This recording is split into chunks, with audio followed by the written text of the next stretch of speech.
Welcome to Catalyze. I'm Sarah O'Carroll.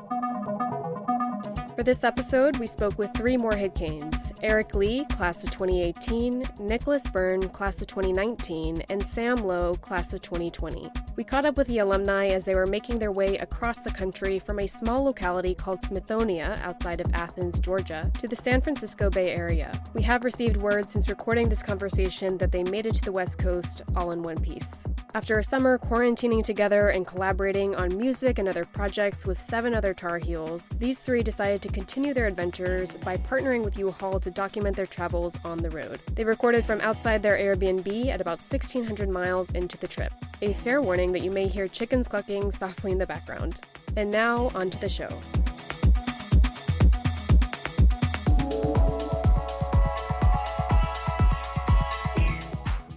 Well, Sam, Eric, and Nicholas, thanks so much for being here and for talking with me, even as you're on this road trip. Yeah, thanks so much for having me. Yeah, we're excited to be here. So tell me a little bit about where you are and what you're doing. Yeah, so we are currently in beautiful Cheyenne, Wyoming. We are on a road trip back out to San Francisco, tagging along with our buddy Eric here, who needs to get back out to the Bay Area, post our fun summer down in Smithonia in Georgia. And we've had a solid 2 long driving days so far to really push out west and get us out here. I think we've logged a total of 22, 24 hours of driving to get to this point from Athens. So jump starting the trip that way so we can really enjoy ourselves out on this leg and explore a little bit more. When Eric came to us with this idea for this road trip, Nicholas and I were both very interested in joining, and we needed to figure out a solid way for us to get out to California in 3 weeks and not have to drive back in another 3 weeks. And so I had actually done the U-Haul Sessions project with Cameron Champion, a fellow class of 2020 scholar, last spring break when we were both juniors. Discovery Fund. Yeah, it was a Discovery Fund project that let us turn a 15-foot U-Haul into a mobile recording studio and drive it down to New Orleans and back. And we collaborated with musicians all along the way, documented our journey on Instagram. And while we were on the road that time, we actually realized that this seems like a great opportunity to actually partner with U-Haul, because the content we were producing seemed relevant to their business. It seemed interesting and engaging, and it seemed off the beaten path from the kind of stuff we were seeing from their social media channels. So these sort of 2 streams converged, and I had the idea that we should reach out to U-Haul, show them all the stuff that we did on that last trip, and see if they were interested in partnering with us to do something on this one, and they were. So we have a solid 10-foot U-Haul trailing behind Eric's lead car throughout the drives, filled with camping gear, which it came in super clutch for that. We're able to pack up some wood and supplies to get us out there, and it's got a pretty lean mobile recording studio set up as well, because we had to get a little bit more creative this time since we have to fly back with it all. But yeah, it's been really exciting so far. Excited to see where it goes from here.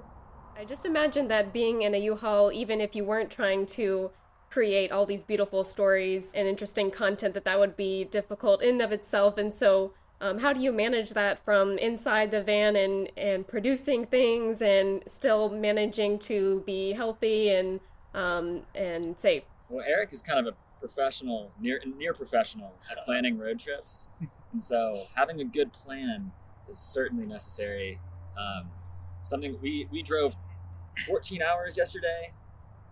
Before that, we had a day of rest, and the day before that, we drove 10 hours. And so I think we're gonna be rewarded on the second half of this road trip by doing all the driving on the front end, and also it's kind of a bit more beautiful and has the road trippy visuals. Yeah. As far as what you're gonna film out west. So that was definitely a good idea on our part. Also, I would highly recommend AC inverters for cigarette lighters in your car, because you can plug it into a power strip. And then I was in the car yesterday. I was producing a couple songs in the back seat as Eric was driving. And it's fun to take videos and photos along the way. And we learned from Cam this summer that it's often a good idea to film stuff and then post it later, so that you have a little bit of time to bank content, so that you're not stressed the day of about, oh, we have to post this thing today, we have to post this thing tomorrow. You can actually give yourself a 5-day buffer period or something like that. No one will know the difference, whether you're on the road today or in 5 days. And so it makes it a little bit more comfortable, and it lets you control the narrative a little bit better as far as what kind of things you choose to include in your edit. So, but yeah, Eric, do you have any other road trip tips, just in general? I have a lot, but I don't know if all of them are relevant to the storytelling aspect right now. Yeah, and just to add on to that, I think the actual drive times on the U-Haul, especially on the back half of this trip, now that we've gotten these big drives out of the way, turn out to be really useful in terms of giving yourself some cordoned off space where you know you're going to be in the car, so you can do things like plan social media, reach out to people, polish off stuff that we've been working on the night before on the computer.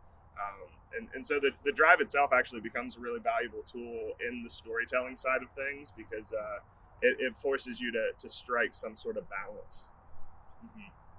Nicholas, I know you've been working with Nashville artists, and Sam, you have music, and there's been so much collaboration happening over the summer. So can you share a little bit of what exactly you've been trying to do, as well as enjoy time amidst a pandemic?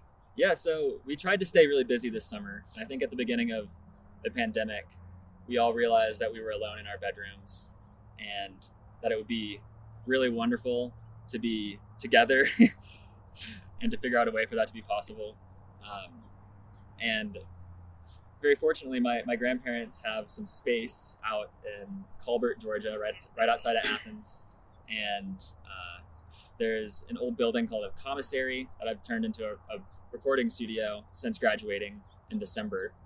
And on the top floor of this building, I think we had 5 beds, and we packed 10 of our friends into Athens this summer, and 5 people were sleeping in the bedroom. It was kind of like summer camp. And so we learned a lot about, community and the time that I think we all needed it. And, we all have a variety of interests, and, personal interests, but also professional interests. And it was really wonderful to be able to spend that time together and to have a semblance of normalcy as things were upended for many of us.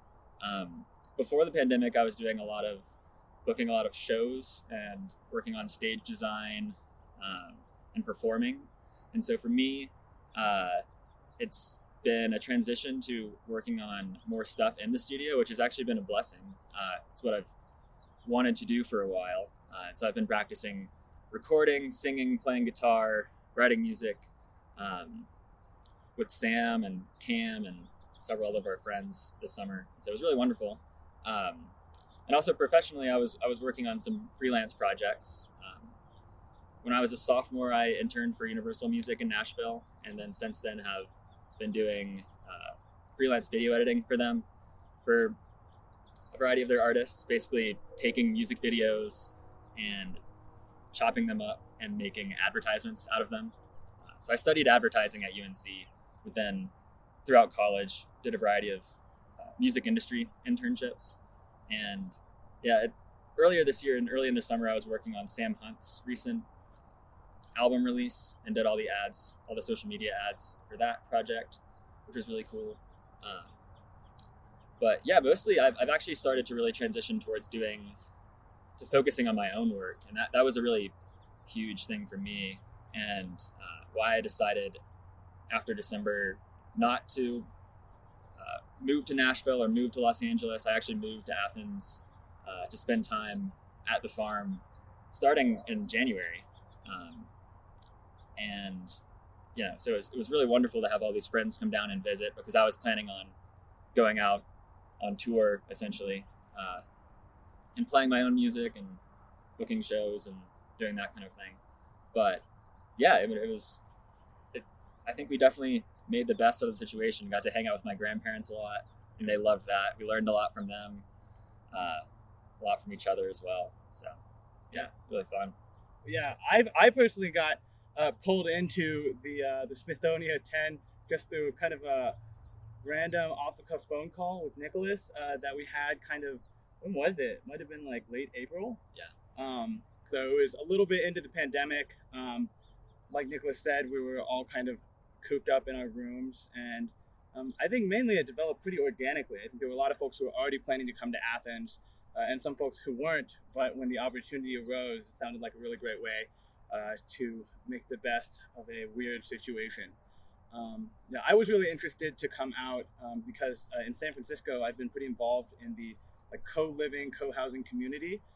It's been a pretty long-standing place where a lot of communes have formed, and I actually started a co-living house in February, which went really well for about a month until everything imploded. And so I thought, in March, around March, San Francisco was a less inviting place to be living, and so when the opportunity came up, I was really excited to come out to Georgia. As far as the property itself is historic, and my grandparents moved there and purchased part of the land in 1996, which is the year that I was born. And the building that we were living in was in ruins, and over the past 24 years, they've renovated it and rebuilt it. So it originally, we call it the commissary because that's what it was.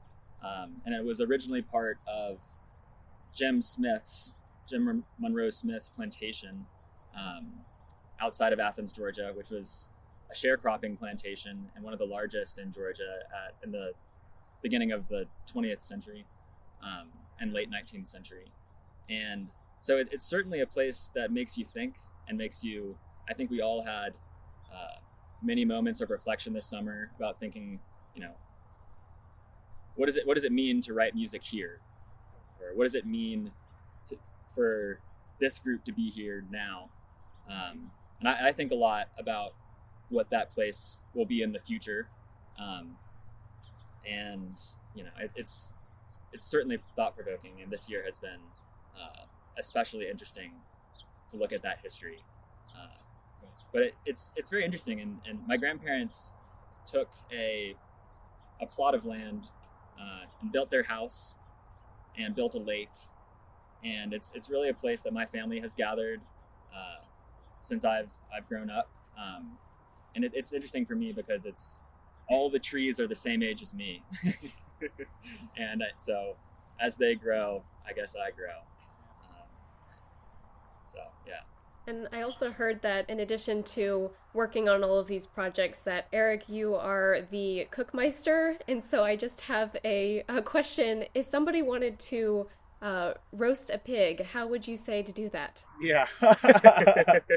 So, ideally, you have a large, already constructed barbecue pit, but you can also make one out of cinder blocks on the fly if you don't have one already. Ideally, you need to keep the coals from flaming up. So ideally, you want to keep the coals burning outside of the pit until they kind of simmer down, and keep the heat indirect. So when we cooked a pig on the 4th of July, we had the pig kind of splayed out in the middle, and coals basically around the edges and mostly in the corners of the pit. We started around 5 p.m., was it? And went all the way through the night. And I think it was finished cooking about at noon the following day. So yeah, that's definitely a bit of an undertaking and more than maybe you want to do on a regular basis. Yeah, I think also something key is to, we're still eating the pork. Yeah, it's the ultimate meal prep. Yeah. It's the ultimate meal prep. I Yeah. think we could eat pork for like 3 months. So. Yeah. Yeah. So it was about a 90-pound pig that we cooked on the 4th of July, and we got maybe like 20 pounds left. Yeah. And what's also key in storing that pork, and we've made this mistake before, is you don't want to put it in too large of a container in the freezer. You want to put it in like meal-sized containers almost, so that you don't waste pork as you take it out of the freezer and are not able to eat all of it before it goes bad. So we have a lot of quarts stacked up in the deep freeze. Mm-hmm. So A lot of We things to probably lost remember there. Seemed like such a unique environment to be reinforcing the kinds of skills and creative process that you all were on, even though in different ways. But were there any new skills that you might have learned or takeaways from the summer and into now that have stuck out to you and maybe changed the way that you're approaching this fall and the rest of this crazy year that has been 2020? Yeah, I think it definitely has done that for me in a lot of ways. So I, on the flip side of what Eric was saying, for his impetus for coming down to Smithonia, I was talking with Nicholas about moving down to Athens for probably half a year at this point, because through all the craziness of planning post-grad my senior year, a lot of scholarship and fellowship applications, and then the uncertainty that all that sort of engendered, knowing that no matter what, I could come down to Athens, work on music, work on really cool projects with Nicholas was a lifeline for me through all of that, honestly. And then when things finally did work out and I was offered a position in the master's program of computer science at Stanford, it was really hard to let go of that idea of coming down to Athens and giving myself this time to reset, take a break away from the past 18 years of school, and give myself the time and the space to really explore the things I knew I wanted to do, knew I wanted to learn, but didn't necessarily have the ample time and space for before. And I've gotten to learn a ton of new skills. I was helping Eric with some of the pit mastering, learning some barbecue along with him. A couple weeks ago, I actually finished building a guitar amp cabinet with Nicholas's other grandfather, who lives on the other side of Athens. He's got a great workshop, great wood shop. Incredibly nice dude. Got to learn a lot and get my hands on a lot of tools. And then just the time to really dig into the craft of the music that I want to make and that kind of thing. And it's really been a realigning experience for me in a lot of ways, because I know going to Stanford, I had actually discovery funded a trip out to Stanford after my freshman year to work with CERCMA, which is the Center for Computer Research in Music and Acoustics. And basically all of the stuff that I've done since then has had a lot of overlap with the kind of stuff they do. But I was still a little hesitant with jumping in with them when I get to Stanford to try and do research with them, because I still had this interest in AI and the different avenues that could take me, and not sure that I wanted to commit to the whole music angle of it or what have you. And having this time to really work on my music has really reaffirmed to me that that's what I need to do, and that's where my passion is. So this summer has been incredibly valuable, because if I had just jumped into this master's program at Stanford in the fall, I think it would be a very different experience than the one I'm planning on having in January. And Sam and I actually have an EP coming out tomorrow. Yes. And my project is called Arts and Crafts, and his is called Sacramone.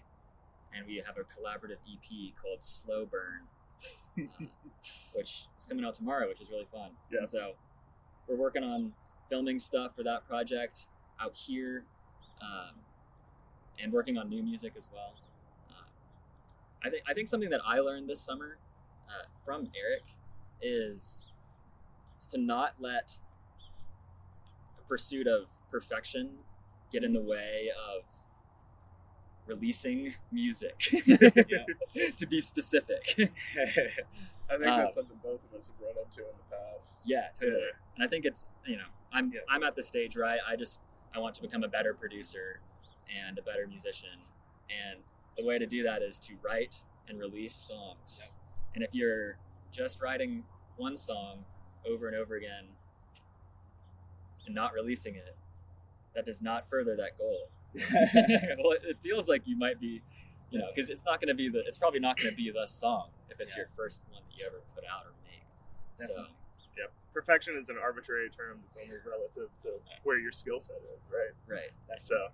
Yeah, I think for me it was a really exciting experience to be surrounded by so many of my creative friends.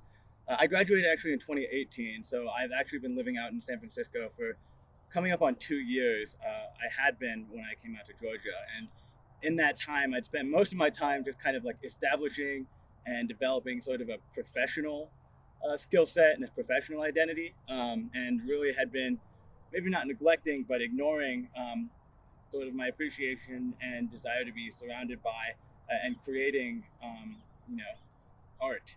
And it's been really interesting being surrounded by, essentially professional creatives, and being like exposed to that energy. I think I was really excited to be like hearing everyone's new music every day. I would definitely try to crack the whip on being prolific and releasing stuff and getting feedback, because I would always hear them, kind of in the commissary, giving each other feedback, but also, feeling like it wasn't good enough. And to me, it sounded good enough already. So, that was really great. And I guess, the summer overall was just a real learning experience. I actually left my job at the end of June, so halfway through my time in Smithonia. I wanted to give a little bit more time to barbecuing, becoming like a stronger swimmer, getting better at pool, doing a lot of extracurricular things that I didn't really have a lot of time to do when I had a full-time job. And so, I think this has been a really great sabbatical, and I'm really excited and really grateful to have had the experience, and also excited to get back to San Francisco and back to my life in California as well. I'm so glad to hear that it's been inspiring to be with each other and realizing that you can be a bit messy or not your older idea of perfection in order to do good work. As you are thinking towards the end of the year and beyond that, what are you looking forward to and hoping to accomplish? And using the word accomplish, maybe not in the traditional forms of success, but just what would be meaningful to you, and then ways that you're thinking about approaching those things. Yeah, I think the next couple months are almost certainly going to be a tumultuous time, especially as we approach the election. But I think for me, it's been most beneficial to give that minimal headspace, especially since we're still a couple months out. I'm hoping to reintegrate back into my house in San Francisco. I'm considering and looking around at potential new employment options, but I'm also giving myself time. I think one thing that's been really nice about this new time looking for jobs compared to my experience post-grad is, now I have a little bit more savings, more skills, more connections, and I think I have like the ability to be a little bit more kind of selective and hoping to find like a job that I find really like rewarding and personally fulfilling, as well as professionally. I think one other thing that I'm definitely trying to accomplish in these next few months is spend a little bit more time at home with my family. One thing that's been really, really great about the pandemic actually is that I've been able to spend a lot more time in large contiguous blocks with my family at home than I otherwise would have been, as a adult living his own life out in the big city.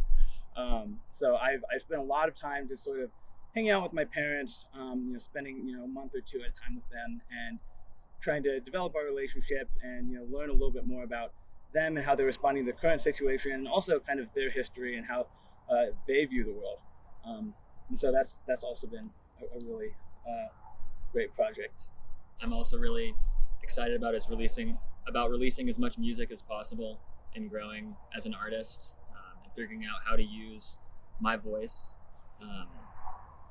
And I think it's also exciting to see the ways that people in my community have been engaged politically, to know that people really still do care. And I think I'm also going to do a Vipassana retreat with Eric in January, and I'm looking forward to that. I think just for me personally, just with the kind of personal growth I feel like I've had over the summer, I'm most excited about seeing how those new lessons sort of shape the future for me, especially like we were talking about coming into Stanford with my priorities a little bit more in line, and especially navigating back into an academic space now that I better understand how I work well when I'm doing my creative work and my music, which is something that I've always been passionate about, but haven't really been able to do it at this level of productivity. And so moving back into the academic sphere, I definitely want to keep that balance more in line.